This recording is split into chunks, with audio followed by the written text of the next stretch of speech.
Good evening and good to be back again on Geelong Newsbeat.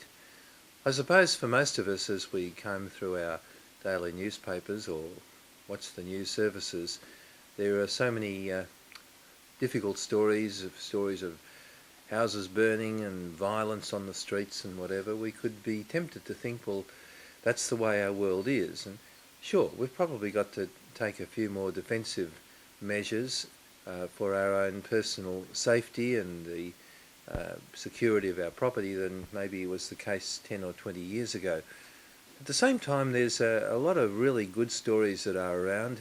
Occasionally they make the papers, and you may or may not have picked up the one last week about two women who have got to know each other quite well over the last 20 years.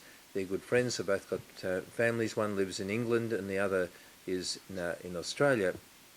But they were both in Australia for a while when their friendship blossomed, but with their own families, and one has got a kidney problem, and the one in Australia has gone over to England to be able to donate that kidney to her friend. When you think of it, that's a pretty big effort in terms of friendship, in terms of family. There was no one that was able to find a matching kidney, but the friend in Australia was able to do it, so she's gone over to England to do that. I think the lady who was the donor was Hilary O'Shea, and her friend was Frances Valentine. And perhaps an interesting name in terms of Valentine, you're talking friendships. But the whole notion of friendship is something maybe that we don't think enough about. I wonder how much we think about the people who are our friends. And what that means. We all need friendship. From the time we're quite small, we look to others for companionship, for support, for consolation when things are going badly. And certainly if there's ever a time in our life when we feel that we are friendless, that's a very difficult time indeed. And that can happen if perhaps we're in a foreign country, although I suppose with modern communication, with emails and mobile phones and so on, we are not nearly as isolated as we might otherwise be. But overall, of course, friendship is something that we should think of more and maybe express more, maybe tell people how much we care about them, how much we value what they are to us, how much we appreciate their unselfishness, their thoughtfulness, their goodness and kindness to us. We know certainly, I suppose, when people express that to us, when we've been good to them, get a thank you card or a thank you message or just a hug or whatever, that can mean a lot to us. And when we're on the receiving end, we maybe recognise how those gestures of appreciation can mean so much.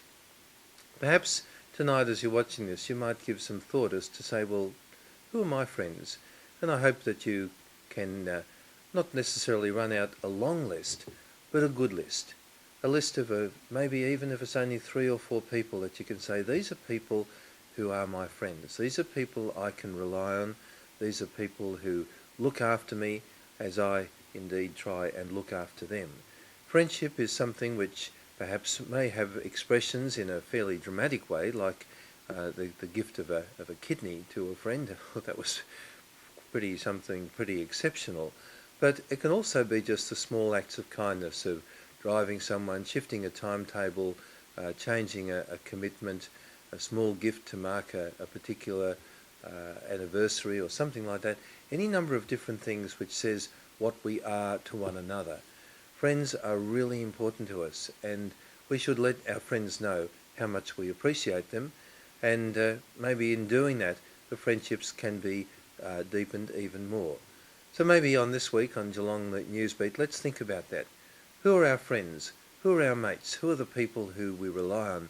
Do we tell them often enough how much we care about them and how much we value them? Think about it on Geelong Newsbeat tonight. Good luck and God bless.